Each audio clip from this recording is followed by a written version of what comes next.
I'm Edie Lush, and I'm here in the Hub Pavilion in Davos. It's the last day, so we're sitting down having a coffee. I'm joined now by Mel Young, president of the Homeless World Cup.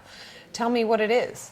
The Homeless World Cup is an organisation which works all the year round in between 70 and 80 countries around the world. And simply, we work with homeless people and use football as a method of getting them off the street. So you've got, you and I could be playing football here, so I'm imagining that it's a pretty cheap way to start an activity. But tell me, how does it start? Yeah, well, I mean, it's exactly right. It's very simple. That's the beauty of it. I think everybody in the world understands football, and it's a ball, and all you have to do is kick it, and all you need is a minimum of kind of two people, and then you can play a game, and you can play it anywhere. You can play two-a-side or you can play 20-a-side, and you know, we play a form of street soccer because that's where homeless people are, in the street. So you can basically go to where they are rather than having to go miles away to a field or something like that. So it's a very, very easy entry process. So once we start that, then we can start to work on people and what their issues are. So how many countries are you in now? It's about 74, 75 countries around the world, yeah.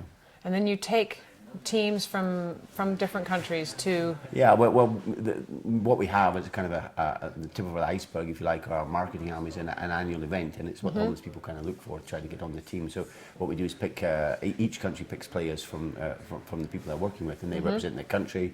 They play in the national costumes, and we play a street soccer tournament somewhere in the world. So last year we were in Paris, played under the Eiffel Tower actually, which was pretty spectacular, and we had 64 teams there. This year we're going to Mexico City, which is looking great. It'll be our 10th anniversary, and we'll have 72 teams there.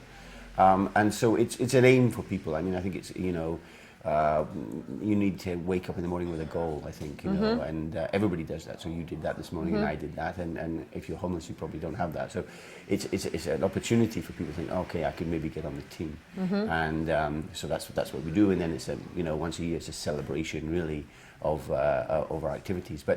And it's great. I mean, the homeless people there love it, and we have big crowds turn up, and the media turn up, and it's a fantastic event. But I mean, we wouldn't do it if it was just a fantastic event, and because it's all about change, as far as we're concerned. So I'm imagining that homelessness takes on different, you know, modes or different sort of ways in different parts of the world, because being homeless in Uganda is different from being homeless in New York City, right? Yes, I mean, I would always say that there's a kind of universal homelessness. You can look in people's eyes and you can see it, they're excluded from society, and that's the same all over the world. And it's a question of how you bring people back in society. I mean, not having a home is a horrendous state to be. It's not just about having a house, it's not having a home. So. But, of course, it manifests it's different depending on the culture of that country. And so in the Western world, when we're working with people, it's about reintegration. So that, you know, even in recession times, there's jobs you can get into.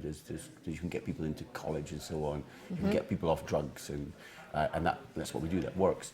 In the south of the world, but like Uganda, as you mentioned, it's much more difficult because there's not the jobs around.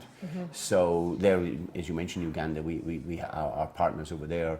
It's a women's organisation, and they've come out of a refugee camp, and they started playing football, and now they've created their own chicken farm, and this is creating jobs for them, and they want to expand that to create more jobs. So that's the route that they choose to get out of it. But I would say it is different homelessness in different countries in the world, but there's a universal theme that runs through it no matter where you are. You mentioned the chicken farm, and I wonder if, so on the back of reintegrating people and getting them jobs in different places, you must have sort of examples of other little things that have been created, little bits of social enterprise that must have popped up. Yeah, there's bits of that. People have ideas all the time, but I think it's, and we've even had some of the players have become professional footballers. Oh, right. We have very different standards. Some of the players are really good, and some not so good. It doesn't matter. We kind of pull them all together. But you know, I kind of tell this story because I think it illustrates it. I mean, in my city and where I'm from in Edinburgh, I got on the bus one day, and the bus driver said hi to me, and I didn't recognise him. He's wearing a bus driver's uniform and so on. And he said, no, look, it's me. I remember I was on the football team. And I said, oh, yeah. And he said, look, after that, as a result, you know, he got a job as a bus driver. He managed to get a small house, and now he's telling me he's engaged to be married.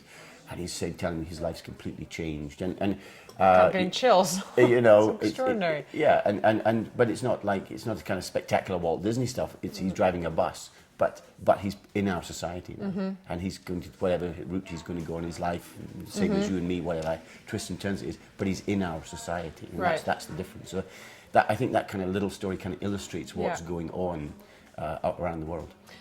And before we started this video, you mentioned you've got an incredible success rate, something like 80% of bringing Yeah. people, reintegrating people. Yeah, I mean, the research we do all the time, and it's one of the reasons, because when we started this, we were only going to do the one event, and then we started doing research, and we found that kind of nearly 80% of people had changed their lives. So got jobs, like being a bus driver, or got houses, or went to college. A lot of them kind of getting football, into football coaching, coming off drugs and so on. In fact, those statistics were so high at the time, I didn't believe them. I thought it was kind of right. So we checked them, and it was correct. So, and then it kind of cascades down. So that's the ones that come to our event, and then others, depending on what country, and you kind of get a lower percentage of others that are getting into society. But it's very, very impactful in people's lives. Critically, the start point is it's a change in your psychological outlook. So people who are homeless are destroyed in terms of self-respect and self-esteem and confidence. So we build that up, and then people take the opportunities that are in front of them. Well, thanks so much for stopping into the Hub Pavilion in Davos, and I'm Edie Lush.